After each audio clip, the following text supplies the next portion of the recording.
Hi friends, మీకు ఈ వీడియోలో చూస్తున్నారు కదా. ఇప్పుడు కూడా ఇంత మంచిగా ఇంత జెన్యున్గా ఎద్దుల సహాయంతో మంచిగా మనకి ఆయిల్ అనేది ఎద్దులను ఉపయోగించి గానుగ సహాయంతో పల్లి ఆయిల్ అయితే తీస్తున్నారు. చూడండి, మీకు చూస్తే అర్థమవుతుంది ఎంత స్లోగా అంటే అంత స్లోగా తిరుగుతుంది. అది ఫస్ట్ వీడియోలో చూపించింది అయితే పల్లి నూనె.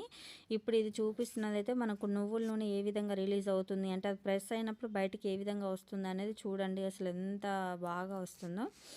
ఈ ఆయిల్ కొద్ది థిక్నెస్ ఉంటుంది. అంటే మనము డబల్ ఫిల్టర్డ్ అని ఇట్లా రీఫైండ్ ఆయిల్స్ అని కెమికల్స్ కలిపి చేసిన ఆయిల్స్కి వీటికి తేడా ఏంటంటే అవి ప్యూర్ వాసన అవన్నీ ఏంటంటే ఫ్లేవర్స్ కలుపుతారు. మనకి 100% ప్యూర్ ఆయిల్. ఇప్పుడు మా దగ్గర ఉన్న వుడ్ ప్రెస్డ్ ఆయిల్ మిషన్ కూడా సేమ్ ఇలాగే ఉంటుంది. కొంచెం స్పీడ్గా తిరుగుతుంది. అక్కడ ఎద్దు సహాయంతో తిరుగుతుంది, ఇక్కడ మోటార్ సహాయంతో తిరుగుతుంది. ఆయిల్ అనేది ఇంత కూడా హీట్ అవ్వదు. చాలా చాలా బాగుంటుంది. మీకు పడుతుంటేనే స్మెల్ వస్తుంది. ఇలాంటి మరిన్ని వీడియోస్ కోసం అయితే నా ఛానల్ని ఖచ్చితంగా సబ్స్క్రైబ్ చేసుకోండి ఫ్రెండ్స్.